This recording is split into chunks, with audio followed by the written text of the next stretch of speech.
चलिए आगे बढ़ते हैं, रामपुर की बात करते हैं। वहां पर रैलियों पर बारिश का ग्रहण लग गया है। अखिलेश यादव की रैली स्थगित हो गई है। सीएम योगी की रैली पर भी बारिश का साया मंडरा रहा है और जनसभा स्थल पर बारिश के बाद पानी भरा हुआ है। तो दोनों ही जो दिग्गज नेता हैं, दोनों ही जो शीर्ष नेता हैं, दोनों के चुनावी कार्यक्रमों पर बारिश और मौसम का साया मंडरा रहा है।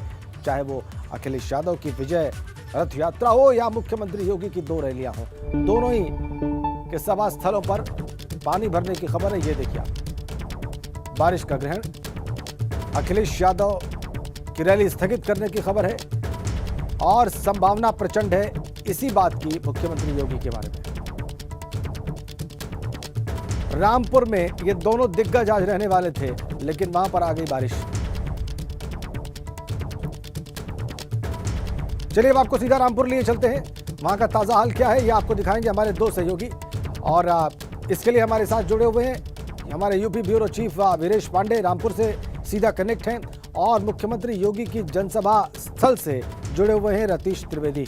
रामपुर चलते हैं, वीरेश के पास पहले चलेंगे और उनसे जानेंगे, वीरेश आप इस वक्त कहां मौजूद हैं रामपुर में, और क्या देख रहे हैं इस वक्त, कैसा मौसम है और क्या ताजा सूचना है आपके पास? राजेंद्र, मैं तो रामपुर में रामपुर के प्रतीक आजम खान के घर पर मौजूद हूं, और ऐसे में आपको बताऊं कि अगर ये जो पारा टेम्परेचर का दिख रहा है, जो सर्द मौसम में कम हो गया है बारिश की वजह से, अगर ये नहीं होता तो सियासी पारा यहाँ 7वें आसमान पर होगा।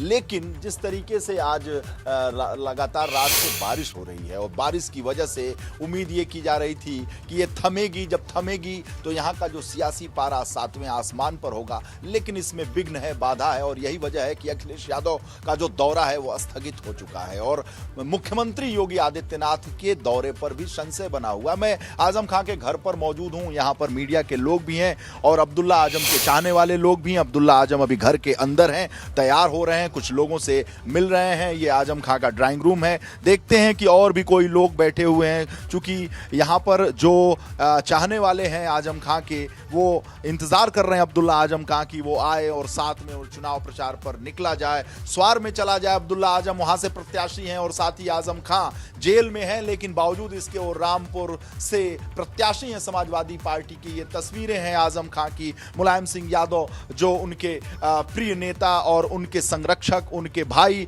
जो भी शब्द प्रयोग कर सकते हैं आजम खां और मुलायम सिंह यादव की इस जोड़ी। हालांकि समाजवादी पार्टी की स्थापना में समाजवादी पार्टी के संस्थापक सदस्य आजम खां की न केवल मेहनत लगी बल्कि खून भी लगा, सब कुछ लगा। और एक वाक्य आया 2009 में कि उन्हें समाजवादी पार्टी से 6 साल के लिए निष्कासित कर दिया गया पार्टी विरोधी गतिविधियों के मद्देनजर, बाद में फिर बुला लिया गया। ये जो प्यार है वही बुलाकर लाया, और ये आजम खां की कुर्सी है। मैं एक बार और दिखाना चाहूंगा, जब आजम खां रामपुर में होते हैं, फरियादियों की फरियाद सुनते हैं, जो मुश्किलात में हैं, जो पीड़ित हैं, उनकी गुहार सुनते हैं, उन सारे लोगों की समस्याओं का समाधान करना चाहते हैं, तो इसी कुर्सी पर बैठकर वो न्याय करते हैं, अधिकारियों को फोन मिलाते हैं। और अपना अंदाज है आजम खां का।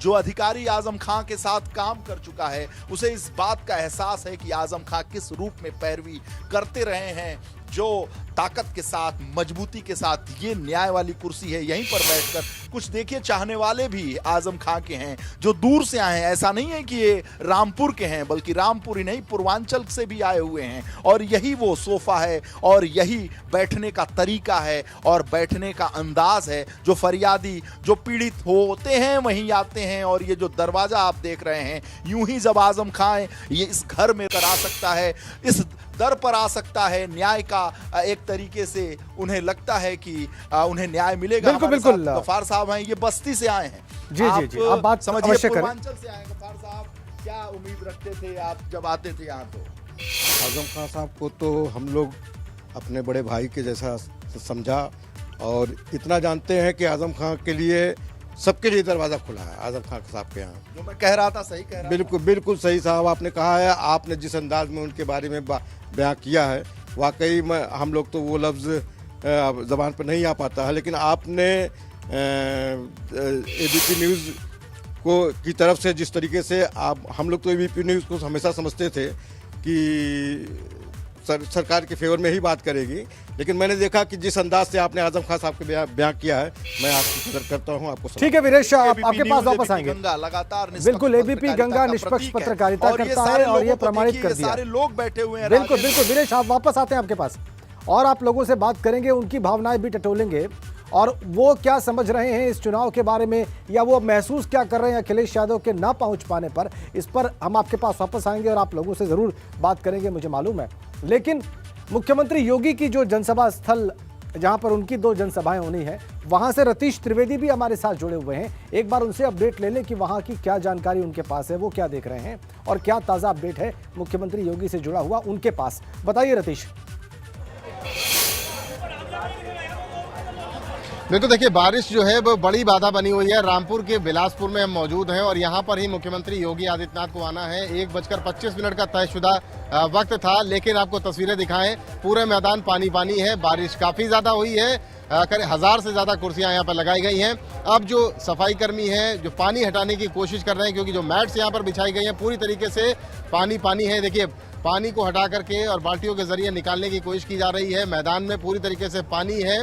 अब से कुछ देर पहले हलचल शुरू हुई है। मंच पर सुरक्षा कर्मी भी हैं और सुरक्षा से जुड़े तमाम अधिकारी यहां पर मौजूद हैं। कोशिश की जा रही है कि किसी तरीके से प्रस्तावित कार्यक्रम में थोड़ी सी देर जरूर हो जाए, लेकिन मुख्यमंत्री यहां पर आए, क्योंकि बिलासपुर राज्य मंत्री बलदेव औलख की कॉन्स्टिट्यूएंसी है और यहां पर उनको लाने की कोशिश की जा रही है। लेकिन बड़ी माथापच्ची हो रही है। सुरक्षा कर्मी अब से कुछ देर पहले आए थे, उन्होंने मंच पर हम मौजूद हैं, मंच की सुरक्षा का जायजा लिया है और अभी भी ले रहे हैं, सुरक्षा का जायजा ले रहे हैं। लेकिन ये मंच से अनाउंस किया जा रहा है कि कार्यक्रम में फिलहाल थोड़ा देर हुई है, यानी 2 बजे का जो कार्यक्रम था वो 3 बजे का कार्यक्रम हो गया है। जो सुरक्षा के एहतियात होते हैं वो पूरे किए जा रहे हैं, लेकिन जो मौसम है ऐसा लगता नहीं है कि मुख्यमंत्री का कार्यक्रम यहाँ पर पॉसिबल होगा, क्योंकि लगातार सुरक्षा कर्मियों की बात हम यहाँ पे सुन रहे हैं। जो सिक्योरिटी अलर्ट देते हैं और जो क्लियरेंस देते हैं वो लगातार माथापच्ची स्थानीय अधिकारियों के साथ कर रहे हैं और मैदान पूरी तरीके से गीला है, भीगा हुआ है। हेलीपैड भी बारिश कोई गुंजाइश है तो ऐसे में रतीश, आप कोई गुंजाइश देख रहे हैं? कोई गुंजाइश हो सकती है क्या? कोई गुंजाइश हो सकती है कि इस वातावरण में भी देर से ही सही लेकिन मुख्यमंत्री की सभा हो पाए? देखिए मौसम जिस तरीके का बन पड़ा है उससे लगता नहीं है कि मौसम जल्दी खुलेगा, क्योंकि अब से कुछ देर पहले बारिश जरूर बंद हुई है, लेकिन बूंदाबांदी चल रही है। सुबह से तेज बारिश हो रही थी, लेकिन बारिश अभी भी बंद नहीं हुई है और बारिश के साथ साथ मैदान पूरी तरीके से भीगा हुआ है। सुरक्षा के जो एहतियात होते हैं, जो सुरक्षा के कर्मी हैं, जो स्थानीय अधिकारी हैं, लगातार उनके साथ बातचीत कर रहे हैं, लेकिन ऐसा लग नहीं पा रहा है कि यहाँ पर जो जनसभा है उसका आयोजन हो पाएगा। लेट जरूर कहा गया है कि थोड़ी देर जरूर होगी, 2 जनसभाओं को संबोधित किया जाना है, लेकिन ऐसा लगता नहीं। पहले बिलासपुर में जहाँ पर हम मौजूद हैं वहीं पर आना है उनको, लेकिन बारिश अभी भी हो रही है और पूरा मैदान पानी से भरा हुआ है। आप जो तस्वीरें दिखा रहे हैं उससे यही अनुभूति मिल रही है रतीश।